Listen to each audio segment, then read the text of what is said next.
तुळशी आपल्या घरामध्ये सकारात्मक ऊर्जा प्रवाहित करत असते, त्यामुळे आपल्याला तुळशीची सेवा करणं तितकंच महत्त्वाचं असतं. तुळशीमध्ये साक्षात माता लक्ष्मी निवास करत असतात. भगवान विष्णूंना तुळशी अतिशय प्रिय असते. तर आज आहे कार्तिक त्रिपुरारी पौर्णिमा. आज संध्याकाळी आपल्याला तुळशीला काही वस्तू अर्पण करायच्या आहेत, जेणेकरून आपल्या घरामध्ये जो काही शत्रुपीडा, शत्रुबाधा, वास्तुदोष, पितृदोष, नकारात्मकता हे जे त्रास आहेत तर ते दूर होतील आणि आपल्या घराची, पतीची, मुलांची खूप भरभरून प्रगती होईल. तर आता हा उपाय कशा पद्धतीने करायचा याबद्दलची संपूर्ण माहिती या आजच्या व्हिडिओमध्ये आपण घेणार आहोत. त्यामुळे जर तुम्हाला हा व्हिडिओ आवडला तर चॅनलला सबस्क्राईब करा, शेजारील बेल आयकॉनलाही प्रेस करा, म्हणजे माझ्या सर्व नवीन व्हिडिओचं नोटिफिकेशन तुम्हाला मिळेल आणि तुम्ही एक पण व्हिडिओ मिस करणार नाही. त्याचबरोबर कमेंटमध्ये जय माता लक्ष्मी लिहिला अजिबात विसरू नका. सर्वात प्रथम आज आहे कार्तिक त्रिपुरारी पौर्णिमा आणि तुम्हाला सर्वांना कार्तिक पौर्णिमेच्या हार्दिक शुभेच्छा. तर आज संध्याकाळी तुम्हाला तुळशी मातेची सेवा करायची आहे.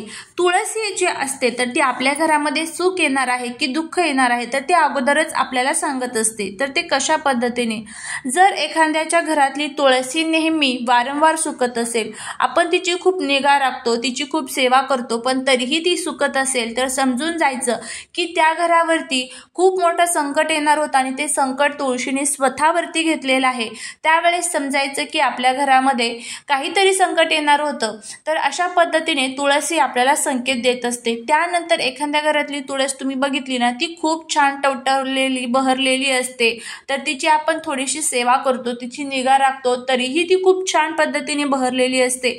तर त्यावेळेस त्या घरामध्ये कधीच धन, धान्य, सुख, संपत्तीची कमी पडत नाही. त्यामुळेच तुळशीची सेवा करणं हे खूप महत्त्वाचं आहे. तुळशीमध्ये साक्षात माता लक्ष्मी निवास करत असतात.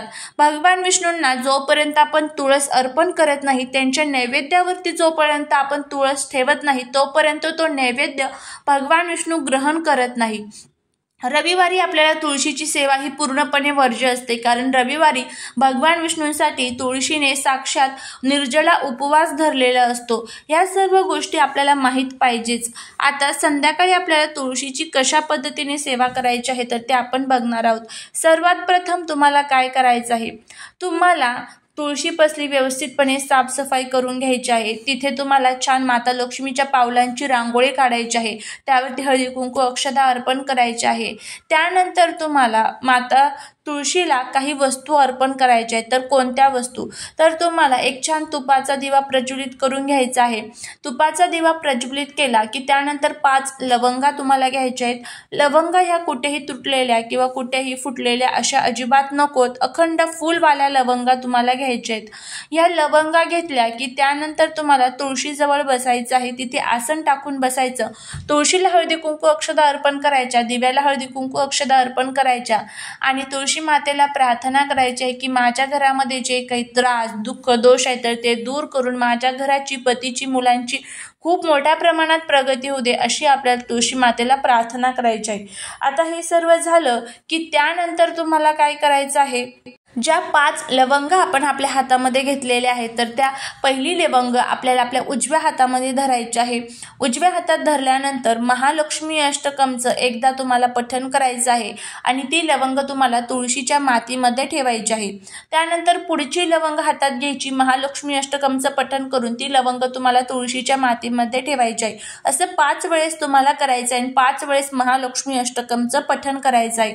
त्यानंतर त्या ज्या लवंगा आहेत तर त्याच मातीमध्ये तुम्हाला तिथे पुरायच्या आहेत आणि माता तुळशीला नमस्कार करून माझ्या घरामध्ये जे काही त्रास, दुःख, दोष, अडचणी आहेत तर ते दूर करा, अशी आपल्याला त्यांना प्रार्थना करायची आहे. संध्याकाळी कोणत्याही प्रकारचे द्रव पदार्थ आपण तुळशीला अर्पण करत नाही. म्हणजेच काय, तर आपण पाणी असेल, दूध असेल तर हे पदार्थ आपण तुळशीला अर्पण करत नाही. त्यामुळे ह्या लवंगांचा उपाय आज संध्याकाळी आपल्याला करायचा आहे. लवंग या माता लक्ष्मीला किती प्रिय आहेत सर्वांनाच माहीत आहे. लवंगांचा हा उपाय तुम्ही करून बघा, तुळशीजवळ ह्या लवंगा ठेवून बघा, नक्कीच तुम्हाला त्याचा अनुभव होईल. आता या लवंगाने एक फायदा आपल्याला होणार आहे की आपल्या घरामध्ये कधीच नकारात्मक ऊर्जा राहणार नाही आणि त्याचबरोबर तुमची तुळस जर सुकत असेल वारंवार तर ती सुद्धा सुकणार नाही, कारण लवंगांमध्ये आयुर्वेदिक गुण असतात, ज्यामुळे त्या तुळशीसाठी खूप उपयोगी असतात। तर अशा पद्धतीने आपल्याला हा जो लवंगांचा उपाय आहे तर तुळशीजवळ करायचा आहे। ह्या लवंगा तुम्ही तुळशीजवळ ठेवून बघा, नक्कीच तुम्हाला त्याचा फायदा होईल। चालेली सेवा ही महाराजांच्या चरणी रुजू करते। व्हिडिओ जर आवडला असेल तर लाईक, शेअर आणि सबस्क्राईब करायला विसरू नका।